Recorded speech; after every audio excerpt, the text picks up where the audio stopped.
see the world through other people's eyes. Now, empathy is a quality of character that can change the world. Hi, I'm Edwin Rutsch, and this is Dialogues on How to Build a Culture of Empathy. And today I'm here with Dan Batson. Thanks, Dan, for joining me for this dialogue. Sure.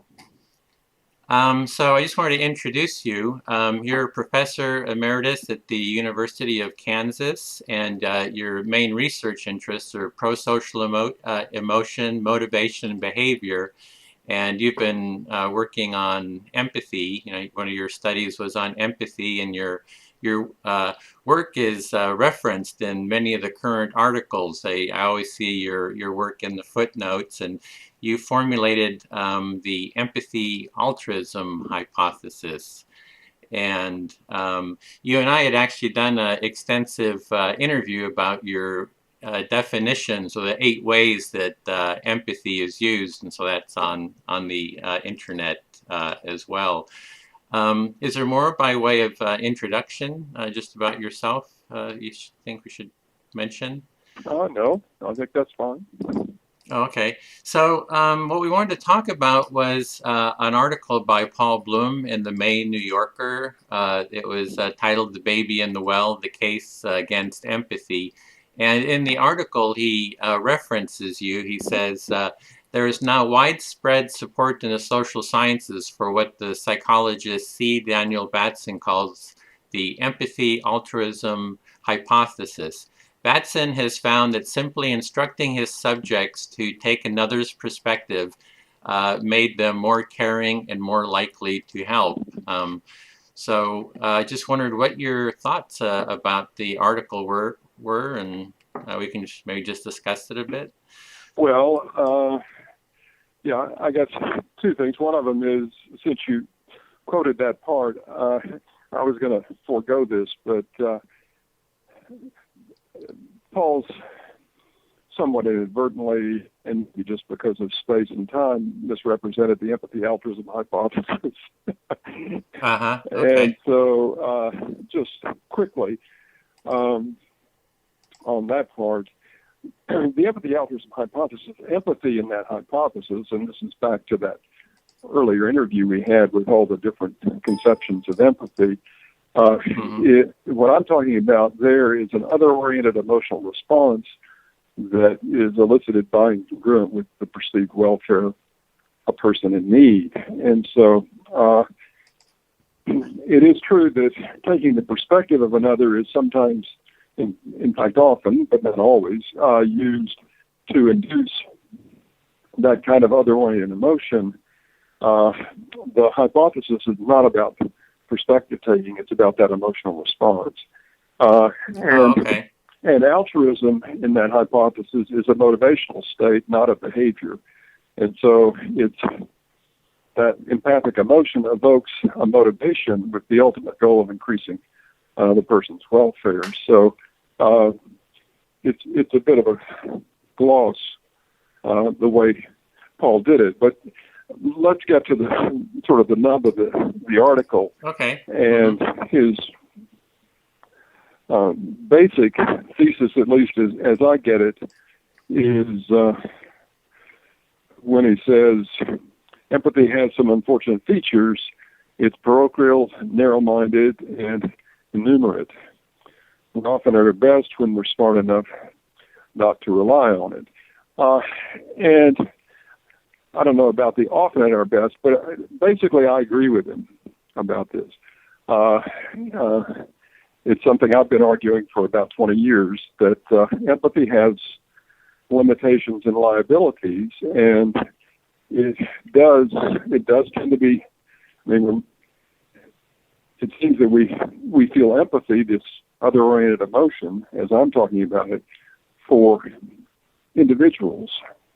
It's not clear that we can feel that kind of an emotion for sort of abstract concepts like the world or the poor or the environment, things like that. And that's part of what Paul's arguing, and I think he's right about that. And so, and actually, colleagues and I, back in the mid-90s, we did several studies to actually test the idea that empathy-induced altruistic motivation can lead people to violate their own moral principles, and we found support for that. So I'm basically in agreement with him about his concerns about the limitations of empathy. Okay, if I could just reflect what I'm hearing so far. So you do see some limitations of empathy, and it's that you can have empathy for maybe people close to you, but that there's a difficulty, I mean, you can't or extend that empathy to people farther away, to kind of the world, kind of like there's no extended empathy, or is that I right? I didn't say that. Okay, well that's what I'm trying to do is Yeah, try to sure, understand. So sure, that's fine. that's why I'm reflecting it, so I can kind of test what my understanding is. Right.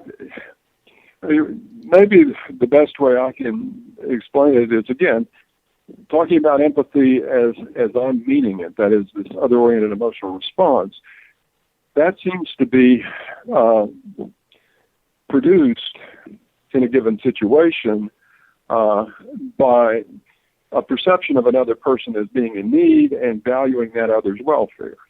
Those seem to be the critical antecedent conditions. At least that's my best understanding at this point. And it certainly is true that if somebody is close to us, we're more likely to notice their need, for one thing, and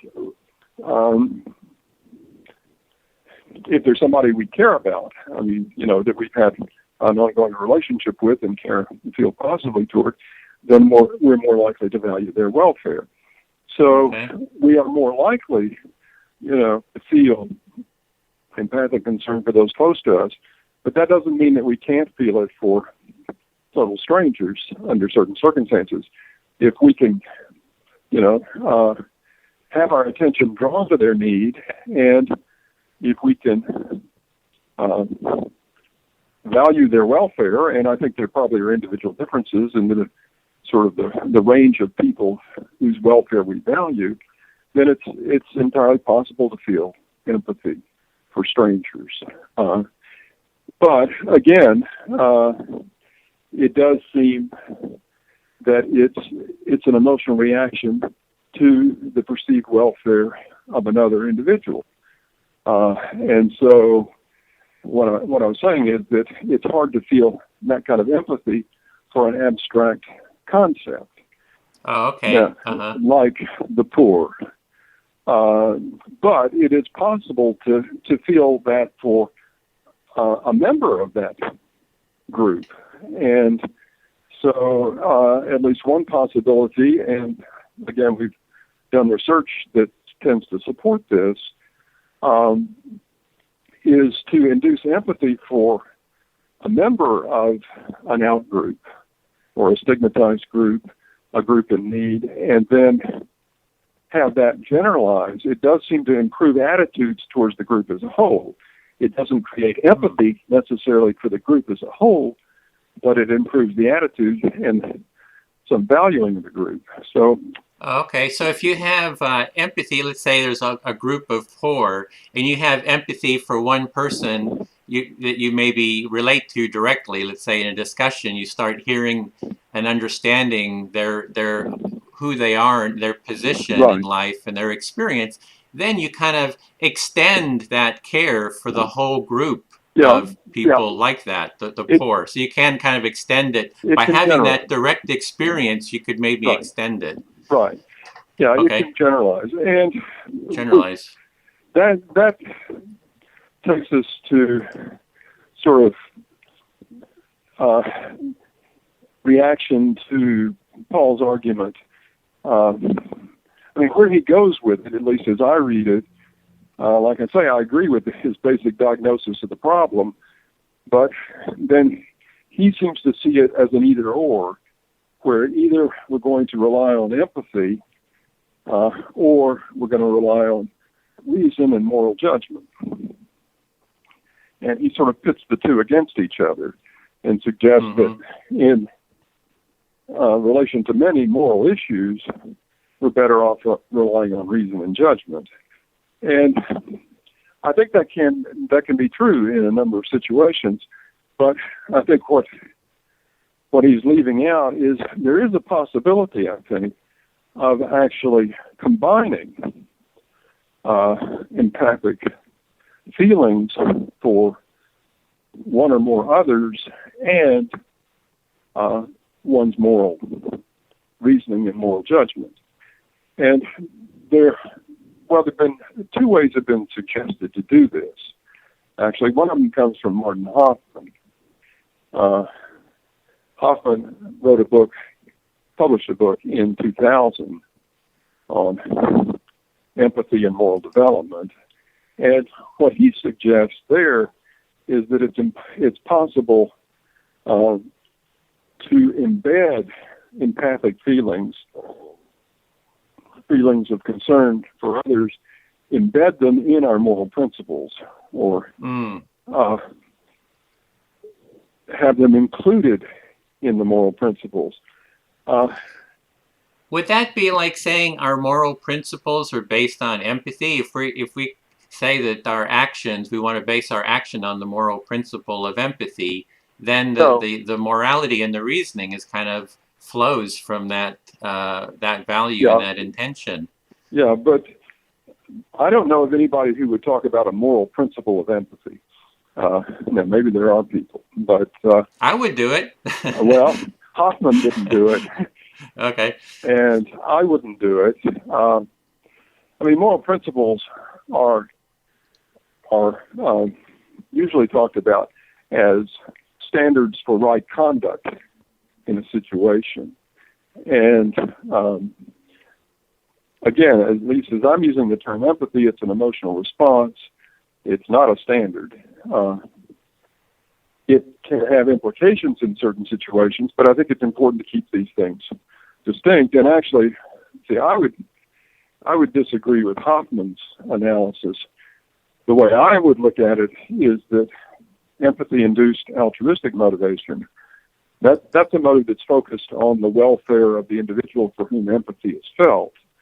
And there are certain circumstances where that can lead a person to act in a way that either they or others would judge moral, but there also are circumstances where that can lead the person to violate either their own or other people's moral standards. Well, one thing Paul talks about, he says, well, empathy can lead, I think he doesn't say it explicitly, but he says empathy can lead to retribution and bias. Yes, right. Sure. So it's like you're in a court, you have empathy for one person. I mean, he has the story. And because you have empathy for them, you're not listening to the other side, and you're kind of creating a state of bias, and that you want to punish this other person in the case, right? So you have empathy for one person, and then they've been harmed in some way, so you kind of come out with retribution, and you want to punish them, and this retribution leads to all these terrible, policies. Well, I don't think that's Paul's argument. He's talking about more specific cases at that point. But I agree with him that empathy can do that. And again, that's actually the structure, basically, of the experiment. One of the experiments that we ran actually both of them. It's a situation where a person has to make a judgment that affects two other people, and we induce empathy. Them feeling empathy for one of the people, and then they show partiality to that one in violation of their own principles of fairness. And, the retribution situation, the courtroom, actually touches on another issue, and that is that if I value somebody's welfare and I perceive them to be harmed by somebody else, then I may feel an empathic emotion that is empathic anger. That is, I'm angry at the person who is harming them. And that's the kind of thing that can lead to retribution, just like if somebody hurts me directly, I may lash out and aggress. For one question I would have about that is, in that court case, if you're having empathy for one person, for me that would be kind of like a selective empathy, and kind of for me, since I'm kind of coming from the position that we need a culture of empathy, which means to empathize with everyone, and for everyone to try to empathize to the maximum that they can with everyone else. In the court case scenario, it's the lack of empathy that is the problem, in the Well, sense that the person yeah, is only empathizing with one person and not the other, yeah, and that the two parties aren't empathizing with each other. sure. So that's kind of the point where I would come from. I've been trying to understand that difference, because for me, Paul kind of says that because you have this selective empathy, then empathy is at fault. And for me, the selective empathy means that we should expand the empathy to others. So Yeah, it's but not the empathy that it's fault; it's the inhibition of the inhibiting empathy. yeah, unfortunately, I think the data don't suggest that that's the way empathy works. I think Paul's closer to the truth than you are on that one. Uh-huh. I mean, you're basically then stating a principle that says we ought to empathize. So this is conduct. The conduct now is to empathize, and of course we need to know what you mean by empathy. But Yeah. that, I mean, the research I've done, research other people have done, suggests that empathy does.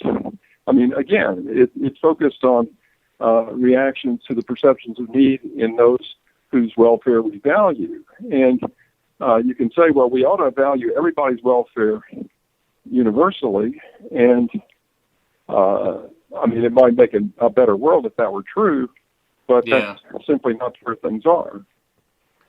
Okay, so your studies is looking at where things are, not so much Oh, as like absolutely. what could be, Yeah, no, I guess. I'm not doing a normative analysis saying Uh-huh. the way the world ought to be. I'm trying to understand the world the way it is. Okay.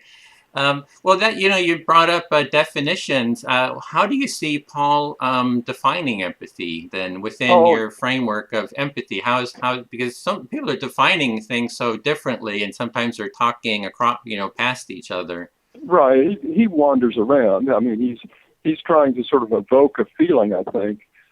Sometimes he's talking about perspective taking. Sometimes he's talking about feeling the same thing somebody else is feeling. Sometimes he's talking about sort of emotional contagion. But actually, when he gets into the heart of the argument, it seems to me he's probably talking pretty much as I would be talking about a feeling for the other person. Okay. And so I think, again, I think in terms of the basics of his argument, I would tend to agree with him. Where I don't agree is on what the possibilities are and what the implications are. As I said, Okay, so it was. It was so there was two parts, and the one part is you're kind of agreeing with Paul that kind of this selective this empathy kind of has kind of problems. Like maybe I'm not phrasing it right here, but then the other part is that the differentiation between reasoning and empathy, that they actually can go together, and kind of making that separation is kind of the problem that you have with his story. Well, what I was meaning to get to is Hoffman suggests that they can go together because empathy can be embedded in the principles. I would tend to look at it differently and see empathy-induced altruistic motivation and moral motivation, or the desire to act on principle or to act morally in a given situation. I would see those as two separate motives that can sometimes, they're relatively independent of one another, because the goal of the empathy-induced altruism is to increase the welfare of the person for whom empathy is felt. The goal of the moral motivation is to act in accord with some principle, to be fair, to be honest, to be caring, those kinds of things. And I think those are two independent motives, and sometimes they go together and sometimes they don't. And I think there is the potential then to actually try to orchestrate those motives so that the strengths of one overcome the weaknesses of the other. Paul just briefly mentions, that the problem with reason is that it doesn't tend to have much much motivational punch, and empathy does, and I think he's right about that. That its empathy-induced altruism it's a powerful motive, and so if you can create a situation where you bring the strengths of each of those, the sort of emotional and motivational fire that empathy can induce, combine that with a concern for fairness, justice, a sort of universal concern to do right, then I think you may be able to actually have the best of both worlds. Oh, okay. So it's really about combining the reasoning and the kind of the emotional feeling, because the emotions is what gives you the motivational energy to kind of take action. That's right. Yeah, that's the way I would argue. And you can see a lot of examples of this. I think perhaps one of the most dramatic is from a while back. I don't know whether you've ever read Uncle Tom's Cabin. I haven't. Yeah, I haven't either. But I did actually in the last half year. It's an incredibly powerful book, and what Harriet Beecher Stowe is doing in that is she's purposely, and she says it on the first page, that what she's going to do is basically try to induce empathy, sympathy, concern, compassion for slaves, and use this as a basis for, to combine this with information about the injustice of the situation to try to transform attitudes. And the book was enormously successful in doing it. Mm-hmm. Apparently, it sold more copies than any book in the 19th century except the Bible, which is a pretty powerful message. And at least Lincoln is reputed to have said when he met her at the White House, so this is the little lady that started this great war. So, I think you can have remarkable effects if you bring those things together, but it has to be done carefully, because each of the motives, a moral motive, it has the virtues that it tends to be universal and even-handed, and the things you want your culture of empathy to have. It has those features, but because it's more reason-based and without a strong emotional underpinning, it's easily rationalizable. We're very good at sort of moving our moral principles around in a way that they just happen to fit whatever serves our purpose. If that's like self-interest, or we can kind of we can bend them to self-interest, or we can bend them to the interests of others we care about. I mean, we can introduce sort of nepotism features into our moral reasoning. But if we can create a situation where the person cares about the welfare of those who are the victims of injustice, for example, or suffering, then it seems to me you may get the best of both worlds. Mm-hmm. So that seems to be the core then, is bring those two factors together, the kind of the reason and the emotions, and bring those together so that they work together. And seems to be I tend to talk about it as orchestrating them rather than embedding. Orchestrating. Yeah, okay. Trying to orchestrate the motives. Yeah, exactly. Because that is kind of the question that Paul Bloom says, well, we need reason to create these policies, but my question would be is, what is that reasoning that he's talking about based on. It would seem that that reasoning would be need to be based on empathizing what people's needs and values are. Well, it Somehow doesn't there have to seems to be be based on that, no? but I Yeah. think if and see, I wouldn't see it as the morality is based on the empathy. I mean, that actually gets closer to a position like Adam Smith's. But what I'm suggesting is that you may be able to combine the motives, not just use the information. Because one way to, and actually one way Paul talks about empathy early on in the article is basically it's a form of understanding. You know, if I can understand the other person's situation. And you certainly can go from understanding, you know, it's important to understand the situation of others if you're going to make judgments about what is the right thing to do. But that's not the same as the empathic concern I'm talking about, the emotion, which I think has motivational power. Yeah, I was trying to follow that. There's the, I have a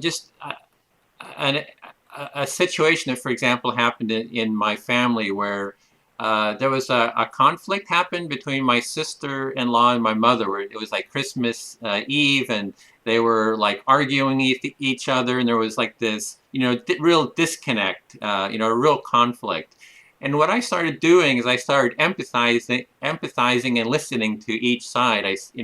I would hear what each side said, and then I would kind of reflect it, kind of in the Carl Rogers kind of empathic listening approach. And I went back and forth, empathizing with both sides, to a point where, you know, the tensions, they started feeling heard, and the tensions started going down. And then I asked them to start listening to each other and reflecting back and empathizing with each other, which they did. And that kind of process of having them listen to each other and reflect back, really, they started kind of hearing each other. It actually turned into a whole family, kind of an empathy circle. The whole family was kind of doing it. But it ended with them really understanding each other in this big hug kind of at the end. And for me, that's kind of the power or magic of empathy, is that if you empathize and people feel heard, and if they can start dialoguing with each other and hear each other, that it actually brings connection. I mean, it creates this deep connection and, you know, a sense of wanting to contribute to each other's welfare when they feel understood by each other. So I'm wondering, kind of with that scenario, how that fits in with how you're looking at it. Well, I mean, it's certainly possible. It's also possible to understand and use that information in a way that is not necessarily affirming of the other. And I mean, my guess is that you've got a bunch of things going on in the example. Some is understanding, and it may be that there is underlying care, but there's feeling that the person has harmed you in the situation, and then if you can understand that in fact that's not what they did, or at least certainly not what they intended, that they do care, you know, then you can get back to where you were. There are all those possibilities, but I would see the understanding and the caring as potentially independent, because you know, one of the characteristics of a sociopath or psychopath is that they can be very good at understanding, and they're just perfectly comfortable using that information strictly to their advantage, and not necessarily. It doesn't necessarily lead to caring. I think that those two things can happen independently again. Yeah, that keeps coming up, that quality. I mean, Franz de Waal, when I talked to him, he was bringing that up too, about that you can have that understanding, like the used car salesman, or you're saying like Sure. And that whole notion of that quality of that understanding, and then the quality of the emotional part, and how those two kind of relate to each other. I know people like Simon Baron Cohen. He's saying that real, true, full empathy is, like, as I understand it, is both of those experiences. So that the psychopath is really, while they're understanding, they're not really resonating at that emotional level with the other person. Right. Or the used car salesman is like not resonating and sharing who they are. They're hiding part of themselves. So there's like a lack of that emotional resonance happening because they actually have part of themselves hidden. Well, I would, I mean, that may be true. I don't, I guess what I would see as crucial in the used car salesman, just like the sociopath, is that they are valuing the other person, not intrinsically, that is, for the other person's sake, but they're valuing the other person for what they can get from the other person. Uh-huh. And so I would see the focus more on how they're dealing with the other rather than what they're hiding themselves. I mean, in order to get what they want from the other person, they may very well hide things, but I suspect that it's their agenda in relation to the other person. So they're really just trying to take from the person, yeah. and they're not. There's a quality of taking for yourself, well, instead of. In Kantian terms, it's using the other person as a means rather than as an end. So it uses the other as a means instead of as an end in terms of what would be the end then? An end in itself. That is, that they are valued. The connection. They're valued in their own right, not for what you can get from them or how you can use them, but for just who they are. Oh, I see. Okay, so you're valuing them as another person, as another being, instead of just kind of using them towards some other end. Yeah. Okay. That's one of the formulations of the categorical imperative. Yeah. Well, I keep exploring this topic of empathy. Keep going, digging into it, and so I really appreciate this. Kind of this response. Was there more around it? No. That was the identifiable victim effect. Was that kind of the same? Was that was a big part of the? Well, I mean, he used that research as an example, and that's illustrative of the fact that it's easier to empathize with an individual, particularly when you've got some knowledge of that individual. We're more likely to empathize than we are with an abstraction. And there are other data that are entirely consistent with that, but I certainly think that that's the identifiable victim effect does seem to be there, and that's I think there are probably several things going on in that effect, but it's reasonable to invoke it in this context, I think. Sure. Mm-hmm. And you were making the point that if you do have a category, let's say, a concept category of the poor, and you identify or empathize with one party within that group, could be, directly, that it can actually lead to extending that care to the whole group. Well, it can lead that kind of seems to affecting your perceptions of the entire group, the valuing of the group. We do have data that are consistent with that, but of course there are probably limits on that, and you're going to feel more for the individual, the actual person you know the most about, and it's crucial that